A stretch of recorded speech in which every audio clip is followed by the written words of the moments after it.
மூடி நாம் ஜெபிப்போம். எங்களை நேசிக்கிற நல்ல தகப்பனே, இந்த நல்ல வேளைக்காக நன்றியோடு உம்மை துதிக்கிறோம் ஆண்டவரே. மாறாதவர், இரக்கமுள்ளவர், எங்களை நீ நேசிப்பதற்காக நன்றி செலுத்துகிறோம் ராஜா. நீ சகலத்தையும் செய்ய வல்லவராய் இருப்பதற்காக உமக்கு ஸ்தோத்திரம் ஆண்டவரே. உம்முடைய கிருபை எங்களை தாங்கட்டும். இந்த வேளையிலும் அடியேனை மறைத்து நீர் வெளிப்படும்படியாக ஜெபிக்கிறோம் அப்பா. நீர் வெளிப்படும்படியாக ஜெபிக்கிறோம் ஆண்டவரே. நீர் சர்வ வல்லமையுள்ள தேவன் அப்பா. நீர் இரக்கங்களின் அதிபதி ஆண்டவரே. இந்த கடைசி காலங்களிலே ஆண்டவரே, எங்கள் ஆத்துமாக்களுக்கு சரியான ஒரு ஆன்மீக ஆகாரம் கிடைக்கத்தக்கதாய் கர்த்தர் நீர் கிருபை செய்ய வேண்டுமாய் ஜெபிக்கிறோம். ஆசீர்வதியும் பலப்படுத்தும் காத்துக்கொள்ளும். மீட்பெரும் இரட்சகருமாகிய இயேசு கிறிஸ்துவின் மூலம் ஜெபம் கேளும் எங்கள் ஜீவனுள்ள நல்ல பிதாவே. ஆமேன், ஆமேன், ஆமேன், ஆமேன். பிரியமானவர்களே, நாம் ரொம்ப ஒரு வெரி வெரி இம்பார்ட்டன்ட் சப்ஜெக்ட் தான் நம்ம பார்த்துக்கிட்டு இருக்கோம். அதை நாம் தொடர்ந்து பார்க்க போகிறோம். 2 செய்திகள் இதில் நாம் கேட்டிருக்கிறோம். நம்முடைய தலைப்பு என்னன்னு சொன்னால், if you are a born again Christian, it should reflect in 10 areas in your life. அப்படி இன்னொரு கண்ணத்தோடு பார்க்குறோம். எப்படி நீ ரட்சிக்கப்பட்டவன் என்று சொல்லுவாயானால் அது உன் வாழ்க்கையிலே 10 இடங்களிலே வெளிப்படுத்தி காட்டப்பட வேண்டும் என்று சிந்தித்து கொண்டிருக்கிறோம். முதலாவது, மனம் திரும்புதல். அதாவது தொடர்ச்சியாக நாம் மனம் திரும்புகிற ஒரு எண்ணத்தோடையே இருக்கணும். நான் செய்கிறதெல்லாம் பர்ஃபெக்ட்னு நினைக்காம வேத வசனங்களுக்கு முன்பதாகவும் தேவ பரிசுத்தவான்களுக்கு முன்பதாகவும் தன்னை சீர்தூக்கி பார்த்து கொண்டே இருக்க வேண்டும். இதை தேவன் நம்மிடத்தில் எதிர்பார்க்கிறார் என்று சொல்லி நாம் பார்த்தோம். ஏற்கனவே நம் மனம் திரும்பி இருக்கிறோம், ஆனாலும் அந்த மனம் திரும்புதலிலே நிலை நிற்க வேண்டும். அடுத்து பார்த்தோம், நம்முடைய விசுவாசத்தில் ஆண்டவர் மேலும் அவருடைய வசனத்தின் மேலும் உள்ள விசுவாசத்தில் எது நினைச்சனோ அந்த ரட்சிக்கப்பட்டவன், ரட்சிக்கப்பட்டவள், அதில் தன்னைய ரிஃப்ளெக்ட் பண்ணி காட்டுகிறவர்களாக இருக்க வேண்டும். You should be a woman or man of faith. Hallelujah, hallelujah, amen, amen, amen. இன்றைக்கு நாம் இன்னொரு காரியத்தை நாம் சற்று ஆழமாக சிந்திக்க போகிறோம். எனக்கு அருமையானவர்களே, நீங்களும் நானும் தேவனுடைய ரட்சிப்பை பெற்ற ஜனமாக இருப்போமானால், மூன்றாவது நாம் முக்கியப்படுத்த வேண்டிய காரியம், are we living in the God's will? தேவ சித்தம் அதற்கு முக்கியப்படுத்துகிறவர்களாக இருக்க வேண்டும். ஏன்னா இன்றைக்கு அநேக விசுவாசிகள், சபையின் போதனைகள் எல்லாமே உனக்கு என்ன ஆசீர்வாதம் கிடைக்கும் என்பதை அதிகமாக சொல்லுகிறதை நாம் பார்க்கிறோம். தவறொன்றும் இல்லை, அவைகள் நிச்சயமாக நமக்கு அவசியம்தான், எந்த தவறும் அதில் இல்லை. ஆனால் நாம் எப்படிப்பட்ட ஜனமாய் இருக்கும்படியாய் கர்த்தருடைய வேதம் நம்மை அழைக்கிறது என்றால், அவருடைய சித்தம் என் வாழ்க்கையின் பிரதானம். ஆமென். ஒரு மனுஷன் தன்னை கிறிஸ்தவன் என்று சொல்லிக் கொள்ளுவானே, ஆனால் அதனுடைய உள் அடக்கம் என்ன என்றால், நான் இனிமேல் என் சுய ஆசைகள், சுய சித்தத்தை எல்லாம் ஒதுக்கி வைத்துவிட்டு இயேசு எனக்கு என்ன வெளிப்படுத்தி காட்டுகிறாரோ, என்ன சொல்லுகிறாரோ அதை மாத்திரம் வாழ என்னை அர்ப்பணிக்கிறேன் என்பதுதான் கிறிஸ்தவ வாழ்க்கை. ஹல்லேலூயா. அப்போ you can never ever ignore God's will in your life. Hallelujah. தேவ சித்தம் என்பது அவ்வளவு பெரிய முக்கியமான காரியம் பிரியமானவர்களே. God's will. Amen. God's will. தேவ சித்தம். நம் ஜாக்கிரதையோடு கூட நம் இந்த காலங்களிலே நம் வாழ கர்த்தர் நம்மை அழைக்கிறார். ஏன்னா நீங்கள் உங்களை சீர்தூக்கி பார்க்கணும் எப்போவுமே. எப்படி மனம் திரும்புதலை நீங்கள் முக்கியப்படுத்தி வாழ வேண்டுமோ, உங்களுடைய விசுவாசம், ஏன்னா விசுவாசத்தில் தான் பிசாசு உங்களை அதிகமாக சோதிப்பான். அதில் நீங்கள் உறுதியாக நிற்க வேண்டும், அதில் வெளிப்படுத்தி காட்ட வேண்டும். ஆமேன், ஆமேன். எல்லாரும் மாதிரியும் நம்மளும் கவலைப்படக்கூடாது. ஐயோ இப்படியா, ஐயோ இப்படின்னு இல்லாதபடிக்கு கர்த்தர் என்னோடு இருக்கிறார், நான் அவர் மேல் என் பாரத்தை வைத்திருக்கிறேன் என்று வாழ வேண்டும். ஆனால் இப்பொழுது மூன்றாவது காரியம் நாம் பார்க்கிறோம், கடவுளுடைய சித்தம். நீங்கள் நெஞ்சில் கை வச்சு நீங்களும் நானும், என்னுடைய ஆசைகளுக்காக தேவன் அதை நிறைவேற்றி கொடுக்க வேண்டும் என்பதே என்னுடைய கிறிஸ்தவ வாழ்க்கையின் நோக்கமாக இருக்கிறதா? இல்லாவிட்டால் மாறாக என்னுடைய சூழ்நிலை எப்படி இருக்கிறது என்று ஒரு பக்கம் இருக்கட்டுமானால், இயேசு என் வாழ்க்கையில் என்ன சொல்லுகிறார், அவருடைய வேதம் என்ன சொல்லுகிறது, அதை வாழுவதற்காக சில தியாகங்கள், சில கஷ்டங்கள் வந்தாலும் நான் அவருடைய சித்தத்தின்படி, அவருடைய வசனத்தின்படி வாழ்வதையே நான் தேர்ந்தெடுப்பேன். சில நேரம் பார்த்தா மூஞ்சில் அடிச்சு போன மாதிரி நம்மகிட்ட பேசிட்டு போவாங்க. ஆனால் வேதத்தில் நமக்கு தேவனுடைய சித்தம் எப்படி வெளிப்படுத்தப்பட்டிருக்கு? நீ அவனை மன்னிங்கிறாரு. மன்னிக்கிறதற்கு சில நேரங்களில் ஏது இல்லாதவர்கள் கூட இருக்கலாம். பிரியமானவர்களே, நாம் அவர்களுக்காக ஜெபித்து அவர்களுக்காக நாம் வைத்திருக்கிற கசப்பை எடுக்க, it's not, that is how the Christian life becomes நேரோ அட் டைம்ஸ். எனக்கு அருமையானவர்களே, தேவனுடைய சித்தம், ஒரு வசனத்தை நான் முதலாவது உங்களுக்கு வாசித்து காட்டுகிறேன். மத்தேயுவிலே கர்த்தராகிய இயேசு கிறிஸ்து 7ஆம் அதிகாரத்தில் 21ஆம் வசனம். மத்தேயு 7ஆம் அதிகாரம் 21ஆம் வசனம். ரொம்ப முக்கியமான வசனம். நீங்கள் மெமரைஸ் பண்ண வேண்டிய வசனம். உங்கள் வாழ்க்கையின் இலக்காக இருக்க வேண்டிய வசனம். பரலோகத்தில் இருக்கிற என் பிதாவின் சித்தத்தின்படி செய்கிறவனே. அந்த நேங்கிறது நமக்கு ஒரு முள்ள குத்தன மாதிரி இருக்கு. அல்லேலூயா. பரலோகத்தில் இருக்கிற என் பிதாவின் சித்தத்தின்படி செய்கிறவனே பரலோக ராஜ்யத்தில் பிரவேசிப்பானே அல்லாமல் என்னை நோக்கி கர்த்தாவே கர்த்தாவே என்று சொல்லுகிறவன் அதில் பிரவேசிப்பதில்லை. எனக்கு அருமையான தேவஜனமே, நம்ம அப்போ ஒரு கிறிஸ்தவள் ரட்சிக்கப்பட்டவன் என்று சொல்லும் பொழுது நான் தேவ சித்தத்திற்கு என்னை முழுமையாக ஒப்பு கொடுத்து விட்டேனா? என் ஆசைகளை தேவனுடைய ஆசைகளுக்கு மாற்றி விட்டேனா? என் விருப்பங்களை தேவனுடைய விருப்பங்களுக்கு மாற்றிவிட்டேனா? என் வாழ்க்கையை பூரணமாக அவருக்காக அர்ப்பணித்து அவர் சொல்லுகிறதையே பிரதானமாய் நினைத்து எனக்கு அதனால என்ன நடந்தாலும் பரவாயில்லை என்று வாழ்கிறோமா என்று நாம் அனுதினமும் சிந்தித்து பார்க்க கர்த்தர் உங்களையும் என்னையும் அழைக்கிறார். பிரியமானவர்களே, ஆமென். இன்னொரு வசனத்தை கூட நாம் சிந்திப்போம். இந்த வில்லை குறித்து நம்ம ஆழமாக பார்க்க போகிறோம். எல்லோரும் நீங்கள் என்ன செய்யணும்? மிகுந்த கவனத்தோடு கூட இருக்கும்படி கர்த்தருடைய நாமத்தினாலே உங்களிடத்தில் கேட்கிறேன். எபேசியர் 5ஆம் அதிகாரம் 17ஆம் வசனம் இப்படியாய் சொல்லுகிறது. எபேசியர் 5ஆம் அதிகாரம் 17ஆம் வசனம். ஆகையால் நீங்கள் மதியற்றவர்களாயிராமல், அதாவது கடவுளுடைய சித்தத்துக்கு முக்கியத்துவம் கொடுக்காத கிறிஸ்தவர்களை குறித்து எபேசி சபைக்கு பரிசுத்த பவுல் எழுதும்போது அவர் சொல்லுகிறார், ஆகையால் நீங்கள் மதியற்றவர்களாக இராமல் கர்த்தருடைய சித்தம் இன்னதென்று உணர்ந்து கொள்ளுங்கள். ரொம்ப முக்கியம். அதுவே ஒரு in it self it is a homework. என்னை குறித்து தேவ சித்தம் என்ன? ஆமென். அப்போ தேவ சித்தம் என்னதென்று உணர்ந்து கொள்ளுங்கள். எந்த ஒரு விசுவாசி எனக்கு அவர் என்ன நினைக்கிறாங்களோ அதை பற்றி பிரச்சனை கிடையாதுங்க. எனக்கு ஒரு பிரச்சனை இருக்குது, அதை நான் கரெக்ட் பண்ணணுங்கிறது மாத்திரம் நம்முடைய கண்டிப்பாக உங்களுடைய பிரச்சனைகளை அவர் தீர்த்து வைப்பார். ஏன்னா என் ஜனம் ஒரு பொழுதும் வெட்கப்பட்டு போவதில்லை என்று சொல்லியிருக்கிறார். உன் பலவீனத்திலே என் பலன் பூரணமாக விளங்கும். அல்லேலூயா. எதுவாக இருக்கட்டும் உங்களுக்கு, ஆமென், எதுவாக இருக்கட்டும். அப்போ நம்முடைய வாழ்க்கையில் ஒரு காரியத்தை மிகவும் கவனமாக நாம் இருக்க வேண்டும். அப்போ இந்த சித்தம்னு வரும்போது 2 வகையான சித்தங்கள் வேதத்திலே சொல்லப்பட்டிருக்கிறது. அல்லேலூயா. நான் 3 கேட்டகரியாக உங்கள்கிட்ட பேச போகிறேன். கவனமாக கவனிங்க. First the perfect will of God. Amen, amen. ஒரு பரிபூர்ணமான தேவ சித்தம் என்று ஒன்று இருக்கிறது. அல்லேலூயா. முதல்ல அதை பார்ப்போம். ஏன்னா அதுக்கு அடுத்த கேட்டகரி நம்ம பார்ப்போம். ரெண்டுமே நம்ம ரொம்ப முக்கியமான காரியம். The perfect will of God அப்படிங்கிறது பார்த்தீங்கன்னா ரொம்ப ஒரு முக்கியமான ஒரு காரியம். அல்லேலூயா. ரொம்ப ஒரு முக்கியமான காரியம். இந்த பர்ஃபெக்ட் வில் ஆஃப் காட்லேயே 2 வகை இருக்குது. அல்லேலூயா. முதல்ல என்ன சொன்னேன்? The perfect will of God, பரிபூரண தேவ சித்தம் இருக்கு. ஆமென், ஆமென், ஆமென். அப்போ இந்த பரிபூர்ண தேவ சித்தமே 2 வகைப்படுகிறது. ஒன்று the general will of God. எப்படி? பைபிளில் அநேக கட்டளைகளும் கற்பனைகளும் நமக்கு கொடுக்கப்பட்டிருக்கிறது நாம் பின்பற்றுகிறதுக்கு. It is call the general will of God. Amen. அதில் ஒரு சில இதை மட்டும் பார்ப்போம்.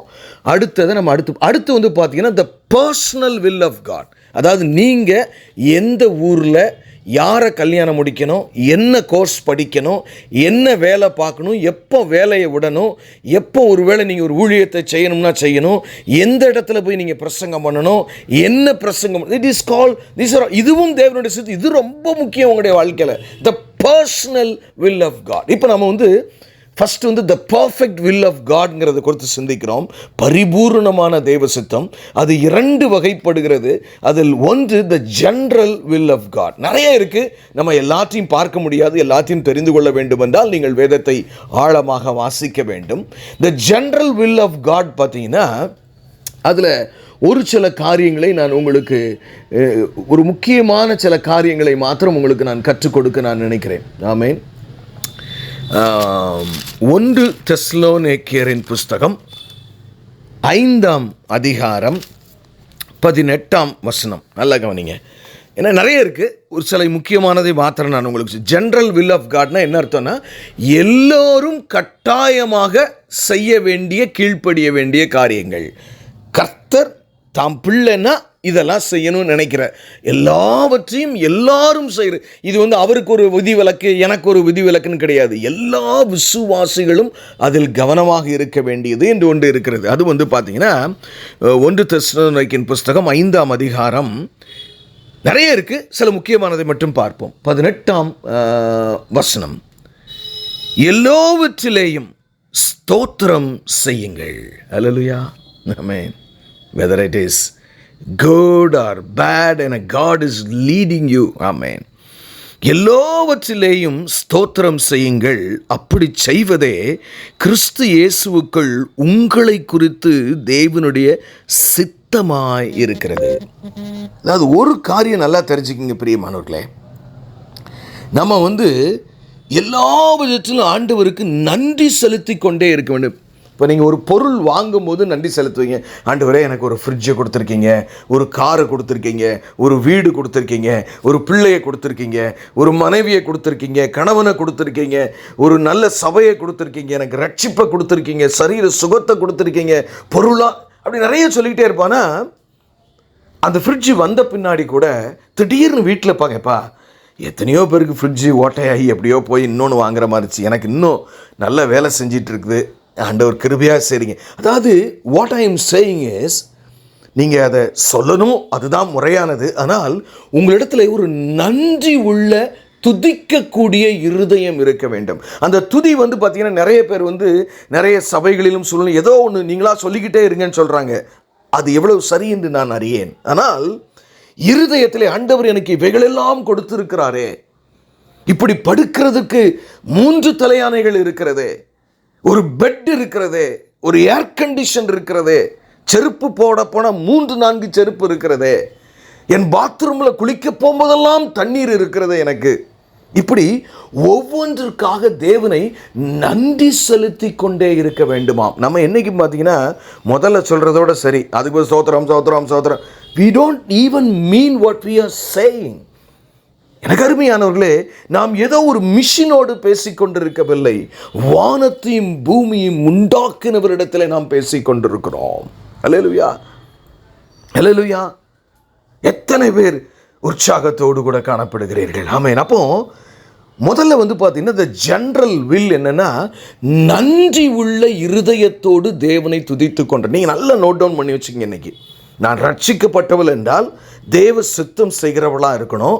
அதுலேயும் இந்த பர்ஃபெக்ட் வில் ஆஃப் காட்ல நான் கம்ப்ளீட்டாக இருக்கணும். அந்த பர்ஃபெக்ட் வில் ஆஃப் காட்ல, இந்த ஜென்ரல் வில் ஆஃப் காட்ல நான் ரொம்ப கரெக்டாக இருக்கணும். அதுலேயும் இன்னைக்கு ஆண்டவர் நமக்கு இன்னைக்கு கற்றுக் கொடுத்தது, இன்னும் நிறைய உங்கள் வாழ்க்கையில் கற்றுக் கொடுப்பாரு. நன்றி உள்ள இருதயத்தோடு என்னை ஸ்தோத்தரிப்பது உன்னை குறித்து தேவனுடைய சித்தமாய் இருக்கிறது என்று வேதாகமம் சொல்லுகிறது. இன்னொரு காரியத்தையும் நாம் பார்க்கலாம். 1 தெசலோனிக்கேயர் 4ஆம் அதிகாரம் 3ஆம் வசனம். 1 தெசலோனிக்கேயர் 4ஆம் அதிகாரம் 3ஆம் வசனம். நீங்கள் பரிசுத்தம் உள்ளவர்களாக வேண்டும் என்பதே தேவனுடைய சித்தமாய் இருக்கிறது. துதிக்கிறது, ஆண்டவரை துதிக்கிறது, தொழுது கொள்ளுகிறது, அதற்காகவே நீங்கள் படைக்கப்பட்டிருக்கிறீர்கள். அதை நீங்கள் சரியாக செய்ய வேண்டும். அடுத்தபடியாக பார்த்தா உங்களை குறித்து என்ன சித்தம், ஒரு காரியத்தில் வந்து நீங்கள் வந்து நேர்மையாக நடக்கிறது ஒரு பக்கம் இருக்கிறது போது பரிசுத்தமாக நீங்கள் இருக்கணும். ஏன்னா தேவனுடைய ஆவி கிறிஸ்து இயேசு உங்களுக்குள்ளே வாசம் செய்கிறார். அப்போ உங்களுடைய ப்ரையாரிட்டி எப்படி இருக்கணும்? பரிசுத்தம். அதான் இன்றைக்கி வந்து செஞ்சுட்டு பாவ மன்னிப்பு கேட்குறது ஒரு மெத்தடாலஜி. நம்ம விழுந்துட்டோன்னா வேறு வழியே கிடையாது, அடுத்து நம்ம பாவ மன்னிப்பு கேட்டு தான் ஆகணும், திருந்தி தான் ஆகணும். ஆனால் உங்களுடைய இருதயத்தில் நான் பரிசுத்தமாக, என் பரிசுத்தத்தை குலைக்கக்கூடிய எது வந்தாலும், அதனால் எவ்வளவு நஷ்டங்கள் ஏற்பட்டாலும், துன்பங்கள் வந்தாலும் அதை சகிப்பேனே தவிர நான் பாவம் செய்ய மாட்டேன். நான் பரிசுத்தமாக இருக்கும்படி என் தேவனால் அழைக்கப்பட்டு வேறு பிரிக்கப்பட்டவன் என்ற உணர்வோடு நீங்களும் நானும் வாழ வேண்டும். ஆமென். இப்போ ரெண்டாவது உங்களை குறித்து the general the perfect will of God என்னன்னு கேட்டிங்கன்னா பரிசுத்தமாக. அப்போ அவங்க வார்த்தையில் நீங்கள் ஜாக்கிரதையாக இருக்கணும். நம்ம யாரையாவது நாம் புண்படுத்தி கொண்டே இருக்கிறோமா? சிந்திக்க வேண்டும் பிரியமானவர்களே. எவ்வளவு அழகாக தேவனுடைய வசனம் சொல்லுகிறது என்று பாருங்கள். ஆமென். நிறைய காரியங்களை நாம் சொல்லிக்கொண்டே போகலாம். இன்னொரு வசனத்தை நான் உங்களுக்கு காண்பிக்கிறேன். ஏன்னா இன்னைக்கு I thought I should finish this, I cannot carry on this. ஏன்னா நம்ம நிறைய பார்க்க வேண்டியது இருக்கிறது. 1 பேதுரு 2 அதிகாரம் 15 வசனம். 1 பேதுரு 2 அதிகாரம் 15 வசனம். நீங்கள் நன்மை செய்கிறதுனாலே புத்தியீன மனுஷருடைய அறியாமையை அடக்குவது தேவனுடைய சித்தமாய் இருக்கிறது. இங்கே காம்ப்ளிகேட் பண்ணிக்காதீங்க. நீங்கள் நன்மை செய்கிறது, அதாவது என்ன இவன் நம்ம இவளுக்கு இவ்வளவு துன்பம் கொடுக்குறோம், இவ்வளவு பிரச்சனை கொடுக்குறோம், ஆனாலும் அவன் நம்ம நேசிக்கிற, அவள் உண்மையாக இருக்கிறா, சிரிச்சு சந்தோஷமாக இருக்காளே. அப்போ தேவனுடைய சித்தம் உங்களுக்கு என்ன? நீங்கள் நன்மை செய்கிறது, எல்லாருக்கும் நன்மை செய்கிறது. ஒரு காரியத்தை நீங்கள் இப்போ செய்ய போகிறீங்க, இது தேவ சித்தமா இல்லையா எப்படி தெரிஞ்சு? இது நன்மையா தீமையா? முதல்ல அதை முடிவு எடுக்கணும். அல்லேலூயா. இது நன்மையான காரியம் என்றால் நாம் தாராளமாக சொல்லலாம், செய்யலாம், உதவி செய்யலாம். பிரியமானவர்களே, இது தீமையான காரியம் என்று தெரிந்தால் அது எவ்வளவு நமக்கு பர்சனலாக ஒரு இழுக்க வருகிற பேர் போகிற நிலைமை இருந்தால் கூட நம்ம செய்யக்கூடாது. யோசேப்பு அப்படித்தான் இருந்தான். ஒருவேளை அன்னைக்கு போர்த்திபாலுடைய மனைவியோடு அவன் இணங்கி போயிருப்பான், ஆனால் அவன் சிறைச்சாலைக்கே போயிருக்க மாட்டான். அவனுடைய எண்ணம் என்னவா இருந்தது? நான் தவறான ஒரு காரியத்தை நன்மை மாத்திரமே செய்வேன், என் எஜமானுக்கு நான் தீமை செய்ய மாட்டேன் என்று, அதனால் என்ன விளைவுகள் எனக்கு வந்தாலும் பரவாயில்லை என்றவன் யோசித்தான். நீங்கள் எப்படி வாழ்கிறீங்க? நீங்கள் நிறைய நேரங்களில் பார்த்தா சிலர்லாம் பார்த்தா பயங்கரமாக நான் நீதிமானோ அப்பனா. ஆனால் அதான் ஒருத்தரை சொல்லுவாங்க, அவர் வந்து பார்த்தீங்கன்னா மேல்நாட்டில் ஒரு பிரசங்கியாரை சொல்லுவார்கள், அவர் வந்து லாட்ரி டிக்கெட்டே நாம் வாங்குவது மகா பெரியப்பா, அவருடைய மெயின் அஜெண்டாவே தான், நாம் இப்படி பொருளாசையோடு இருக்கக்கூடாது, நாம் தேவனுடைய கரத்தில் அடங்கி இருக்கோம் அப்படிலாம் பிரசங்க. ஆனால் ஒரு நாள் அவருக்கு தெரியாமலே அவங்க மிஸ்ஸஸ் வந்து ஒரு லாட்ரி டிக்கெட்டை வாங்கிருச்சு. அதில் முதல் பரிசு விழுந்துருச்சு. பல கோடி ரூபாய்கள் விழுந்துருச்சு. கொஞ்சம் நஞ்சம் இல்லை, ஏகப்பட்ட கோடிகள். அது விழுந்தவுடனே பார்த்தீங்கன்னா ரூபாயை வாங்கி வச்சுக்கிட்டார். அப்புறம் ஒரு பிரசங்கத்தை மாற்றுறாரு. At times God leads us in a mysterious way. சில நேரங்களிலே தேவன் நம்மை ஆச்சரியமாக நடத்துவார். பிரசங்கத்தை மாற்றிட்டார். இன்றைக்கி நான் அவரை குறையாக சொல்லவில்லை பிரியமானவர்களே, நாம் இன்றைக்கி அப்படித்தான் இருக்கிறோம். நமக்கு ஒரு சூழ்நிலை வரும் பொழுது டடக்குன்னு காம்ப்ரமைஸ், சரி மன்னிப்பு கேட்டுருவோம், இது என்ன செய்கிறது, அப்படித்தான் நாம் நினைக்கிறோமே தவிர இதில் நானும் எல்லோருமே நாம் தவறுகிறவர்களாக இருக்கிறோம். ஆனால் தேவனுடைய சித்தம் என்ன? நீ நன்மை செய்யணும் மகளே, நீ நன்மை செய்கிறவளாக இருக்க வேண்டும், இது என்னுடைய சித்தம். அந்த வசனத்தை நான் மீண்டும் வாசிக்கிறேன். நீங்கள் நன்மை செய்கிறதுனாலே புத்தியீன மனுஷருடைய அறியாமையை அடக்குவது. அதாவது கடவுளை அறியாதவங்க இவ்வளவு தொடர்ந்து இவனுக்கு இவ்வளவு பிரச்சனை இருந்தாலும், இவ்வளவு கஷ்டம் இருந்தாலும் நன்மை செய்கிறதையே உண்மையை வச்சு செய்கிறானே, உண்மையிலேயே இவனுடைய தெய்வம் உண்மையான தெய்வம் எல்லாரும் சொல்கிற மாதிரி நீங்கள் இருக்கணுமா, உப்பா ஒளியாக இருக்கணுமா, அது தெய்வ சித்தமா? அல்லேலூயா. அப்போது உங்களுடைய நடக்கைகளிலே நன்மை 3 காரியத்தை இன்றைக்கி நாம் பார்த்துருக்கிறோம் பிரியமானவர்களே, ஜென்ரல் பர்ஃபெக்ட் வில் ஆஃப் காட்ல. அல்லேலூயா. என்ன? நீங்கள் தேவனை நன்றி செலுத்துகிற துதிக்கிற ஒரு இருதயம் உங்கள்கிட்ட இருக்கணும். 2வது, பரிசுத்தமாக இருப்பது தான் எனக்கு தேவன் கொடுத்திருக்கிற சித்தம் என்று நாம் வாழ வேண்டும். ஆமென். அடுத்து பார்த்தீங்கன்னா நாம் என்ன செய்யணும்? நன்மை செய்கிறவர்களாய். நான் மிக கவனமாக இந்த 3ஐயும் தேர்ந்தெடுத்திருக்கேன். காரணம், அநேக காரியங்கள். ஆனால் 2 தானே நமக்கு முக்கியம். பைபிளில் 2 வார்த்தை தானே முக்கியம். முழு பலத்தோடும் முழு மனதோடும் முழு ஆத்மாவோடும் தேவனாகிய கர்த்தரை நேசிக்கணும், தன்னை போல் பிறனையும் நேசி. எல்லாமே முடிஞ்சிருச்சுட்டார் அதுக்குள்ள. அல்லேலூயா. அப்போது நன்மை செய்கிறதில் நீங்கள் சோர்ந்து போக. நிறைய பேர் நன்மை செய்யும் போது நமக்கு இழுக்கு வரும். நீ என்ன பெரியவனோ, உனக்கு மட்டும்தான் தெரியுமோ, அப்படிலாம் வரும்பொழுதுலாம் பார்த்தீங்கன்னா நாம் ஜாக்கிரதையோக நம்முடைய ஆவியை அடக்கி தேவ சித்தத்தின்படி இந்த இடத்துல இயேசு இருந்திருந்தால் எப்படி செயல்படுவார் அப்படி தான் நீங்கள் பார்க்கணும் உங்கள் வாழ்க்கையில். தேவ சித்தம் செய்கிறதுக்கு ஒரே வழியாக தான், சிம்பிள் ஃபார்முலா. இந்த டிசிஷன் இயேசுவாக இருந்தால் எப்படி எடுப்பார்? நீ ஒவ்வொன்றிலையும் உங்களுடைய வாழ்க்கையில் இந்த இடத்துல இயேசு கிறிஸ்துவாக இருந்தால் எப்படி, நான் எப்படி எடுப்பேன் அது வேறு விஷயம். எனக்கு அவங்கள பிடிக்கும். நிறைய நேரங்கள் என்னென்னா, நமக்கு வேண்டியவங்க ஒரு தப்பு செய்ய சொன்னாலும் செய்வோம். அப்படி தானே செய்வோம் ஜென்ரலாக. ஆனால் செய்யக்கூடாது. ஆனால் சாரி, இது அப்படி செய்ய முடியாது நாம் சொல்ல வேண்டும். பிரியமானவர்களே, ரொம்ப கஷ்டமானது. நான் பிரசங்கிப்பது லகுவான காரியம். ஆனால் நீங்கள் இவைகளை கடைபிடிக்க தேவன் உங்களை அழைக்கிறார். ஒரு ஹையர் ஸ்டாண்டர்ட் ஆஃப் கிறிஸ்டியன் லைஃபை உங்களுக்கு எதிர்பார்க்கிறார் கர்த்தர். அல்லேலூயா. அடுத்து பார்த்தீங்கன்னா, the personal will of God. ஏன்னா முதல்ல பார்த்தா இந்த பர்ஃபெக்ட் வில் ஆஃப் காடில் 2 இருக்குது சப் கிளாஸ். ஒன்று the general will of God, எல்லாரும் கீழ்ப்படிய வேண்டிய காரியம் உண்டு, நீங்கள் மாத்திரம் உங்களுக்கு மாத்திரம் தனிப்பட்ட விதமாய். ஆமேன். ஏன்னா அதை நாம் பார்க்கிறோம். அப்போது சில நேரங்களில் பார்த்தா ஆண்டவர் ஒரு சிலரை ஒரு சில தேசங்களுக்கு அனுப்புகிறார் மிஷனரியாக, ஒரு சில இடங்களுக்கு அனுப்புகிறார், ஒரு சிலரை பாஸ்டராக நியமிக்கிறார், ஒரு சிலரை சிறு குழந்தை ஊழியத்திற்கென்று நியமிக்கிறார், ஒரு சிலரை வியாதியஸ்தர்களை சுஸ்தமாக்க, தீர்க்கதரிசிகள், அப்படி பல காரியங்கள் பர்சனலாக நமக்கு வருது. அதையும் நீங்கள் உணர்ந்து கொள்ள வேண்டும்.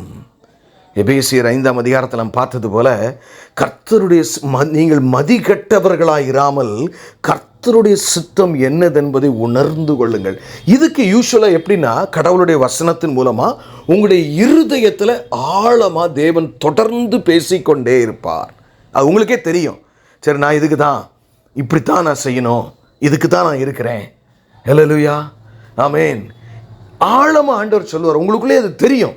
இது எனக்கு என்னமோ தேவன் இதை தான் என்கிட்ட செய்ய சொல்கிற மாதிரி இருக்குது அப்படிங்கிறது உங்களுக்கு வெளிப்படுத்துவார். சிலருக்கு தரிசனங்களிலே வெளிப்படுத்துவார். நீ இதைத்தான் செய்யணும். இந்த அற்புத தொடர் ஊழியம் ஆரம்பிக்கும் போதெல்லாம் பார்த்தீங்கன்னா, நான் வீட்டில் குடும்பமாய் முழங்கால் படிக்கிட்டு இருக்குமோ அப்படின்னு சில தரிசனங்களை எனக்கு காண்பித்தார். ஆமேன். முழங்கால் படிக்கிட்டு இருக்கும் போதே இப்படித்தான் இந்த ஊழியம் இருக்க போகிறது என்று சொல்லி, அப்படி சில காரியங்களை இதை குறித்தும் நீங்கள் ஏதோ அசால்ட்டாக இருக்காமல், வந்தால் பார்ப்போம், யாராவது சொல்கிற ஒரு சில காரியத்தை மட்டும் வச்சுட்டு நீங்கள் வாழக்கூடாது. உங்களோடு தேவன் பேசுவார். பேசணும். யார் உங்கள்கிட்ட பேசுனது வெளியே இல்லைன்னா கன்ஃபார்ம் பண்ணணும் யாராவது. அல்லேலூயா. ஆமேன். பர்சனலாக போகும்போது நீங்கள் நினச்சபடிலாம் போகக்கூடாது. ஏன்னா சில நேரம் உங்களுடைய சொந்த ஆசையும் உங்களை வழி நடத்தும். இப்போ உங்களுக்குள்ளே ஆவியானவர் ஒன்று சொல்லிக்கிட்டே இருக்காருன்னா, யாராவது ஒரு தீர்க்கதரிசியோ இல்லை வேறு யாராவது ஒரு பரிசுத்தவான்களோ அவங்க சம்மந்தமே இல்லாமல் அதை திடீர்னு சொல்லுவாங்க உங்கள்கிட்ட. சப்கான்ஷியஸ் மைண்ட்லேருந்து வர்றதான் தீர்க்க தரிசனம், கான்ஷியஸ் மைண்ட்லேருந்து வர்றதில்ல. அப்போது இப்படி உறுதிப்படுத்த, இது தேவ திட்டமா அப்படின்னு நீ எனக்கு ஒரு சில அடையாளத்தை காட்டுங்க என்று சொல்லி நாம் என்ன செய்ய வேண்டும். ஆனால் ஒன்று சொல்கிறேன், பர்சனல் வில் ஆஃப் காட். நீங்கள் ஆண்டவர் உங்களை கோயம்புத்தூரில் இருக்க சொல்லிட்டு இருக்கும்போது நீங்கள் பாட்டுக்கு போய் பெங்களூரில் இருந்தீங்கன்னா நிறைய பிரச்சனைகள் வரக்கூடும். ஏன்னா God only knows where you will be protected. நீ எங்கே இருந்தால் உனக்கு நல்லதுன்னு கர்த்தருக்கு தான் தெரியும். அப்போது உங்களுடைய தனிப்பட்ட வாழ்க்கையில் நீங்கள் ரட்சிக்கப்பட்டவர்களாக இருந்தால், நான் மீண்டும் தலைப்புக்கு நேராய் வருகிறேன், நான் தேவ சித்தத்தை பரிபூரணமாய் செய்கிறேனா. ஏன்னா நான் ஒரு ரயில்வே ஸ்டாஃபை மீட் பண்ணேன். அவர் இது பேரெல்லாம் நான் சொல்ல விரும்பலை, நல்ல விசுவாசி. அப்போ அவர் சொன்ன, தம்பி, சின்ன வயசுலேயே ஒரு வேளை முழு நேரமாக ஊழியத்துக்குன்னு ஆண்டவர் அழைச்சிருந்தாருன்னா போயிருங்க. என்னை அழைச்சாரு, ஆனால் ரயில்வேஸ்லேயும் கிடச்சோன்னே எங்கள் வீட்டில் புஷ் பண்ணாங்க. சரின்னு சொல்லி நான் வந்துட்டேன். அடுத்த வருஷம் ஊழியத்துக்கு போயிடுவோம், அதுக்கு அடுத்த வருஷம் ஊழியத்துக்கு போய் இப்போ ரிட்டையர்மெண்ட்டே ஆக போகிறேன். என்னால் போகவே முடியல. God is much. ஏன்னா அவருக்கு என் மகன் நான் சொல்லுகிறதற்கு எதை சொன்னாலும் செய்வானா என்று அவர் ஆராய்ந்து பார்ப்பார். கடவுள் அது அந்த ஒரு விஷயத்தில் தெளிவாக தெரிந்து கொள்ளுவார். என் மகன் நான் என்ன சொன்னாலும் செய்வானா, இல்லை அவன் வேற சூழ்நிலை தான் பார்ப்பானா என்று நாம் சீர்தூக்கி பார்க்க வேண்டும். அல்லேலூயா. அதை பற்றி நம்ம கவலையே பட வேண்டிய அவசியம் இல்லை. அப்போ பர்சனல் வில் ஆஃப் காடு ரொம்ப முக்கியம். இப்போ நான் இன்னொரு காரியத்துக்காக வர்றேன், அதை பார்த்து நம்ம முடிப்போம். The perfect will of God. ரெண்டாவது த பெர்மிசிவ் வில் ஆஃப் காட்னு இருக்கு. இது ஒரு சின்ன இதை மட்டும் பார்த்துட்டு நம்ம முடிச்சிடுவோம். பர்ஃபெக்ட் வில் ஆஃப் காடில் ரெண்டு பார்த்தோம்.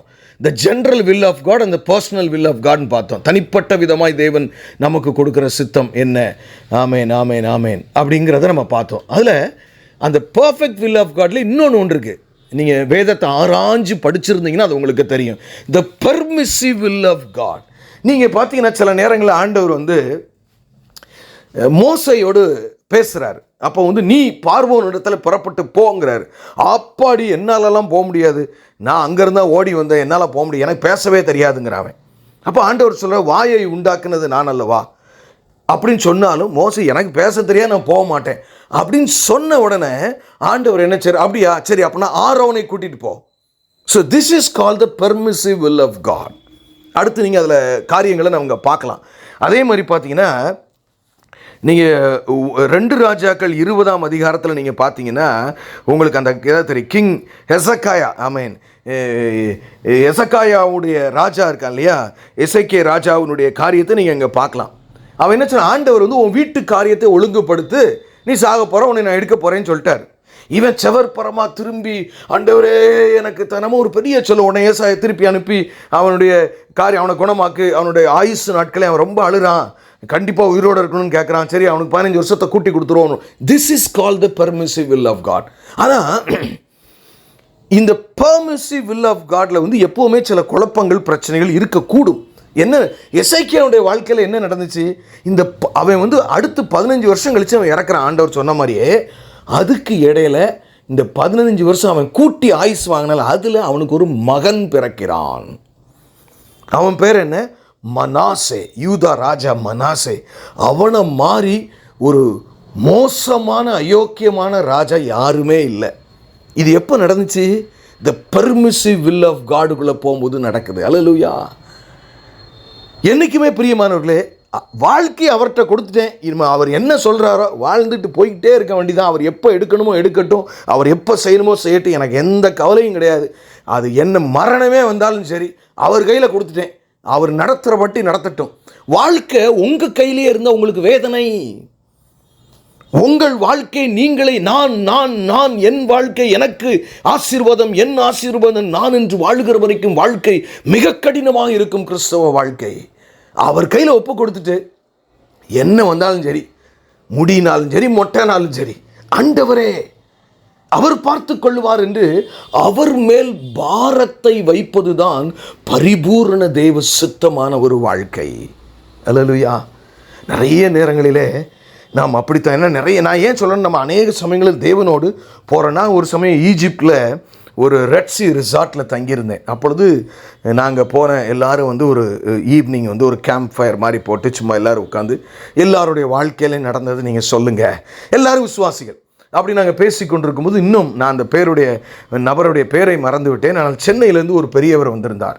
அவர் ஒரு வார்த்தை சொன்னார், எனக்கு அருமையான தேவ ஜனமே, ஏசப்பாட்ட நீங்கள் ஜெபிக்கும் போது ரொம்ப கேர்ஃபுல்லாக ஜெபம் பண்ணுங்க, நீங்கள் கேட்டிங்கன்னா கொடுத்துருவாரு, அதுக்கப்புறம் நீங்கள் தான் சுமக்கணும். நான் என் வாழ்க்கையில் நிறைய அப்படி அனுபவப்பட்டேன்.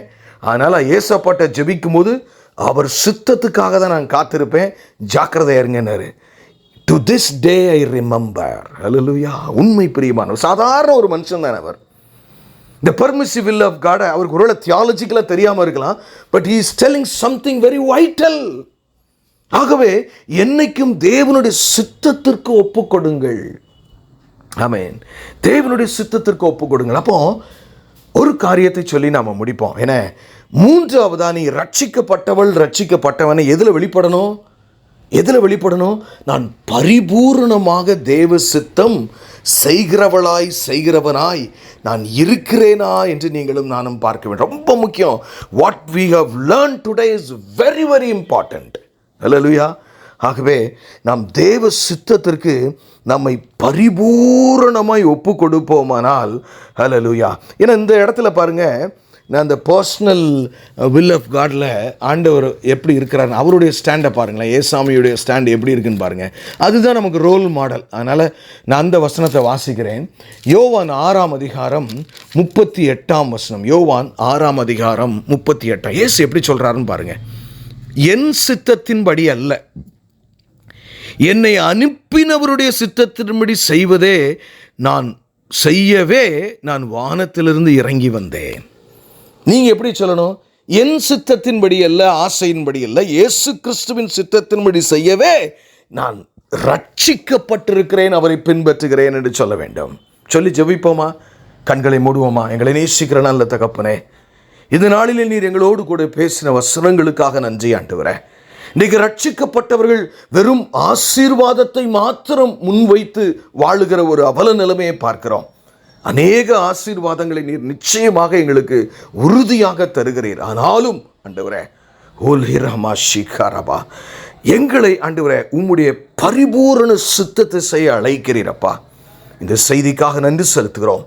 ஆவியானவர் தாமே இந்த வார்த்தையை கேட்டுக்கொண்டிருக்கிற ஒவ்வொருடைய உள்ளத்திலும் நீர் கிரியை செய்யும்படியாய் ஜெபிக்கிறோம். பெரிய காரியங்களை செய்யுங்க. மீட்பெரும் இரட்சகருமாகிய இயேசு கிறிஸ்துவின் மூலம் ஜெபம் கேளும் எங்கள் ஜீவனுள்ள நல்ல பிதாவே. ஆமென்.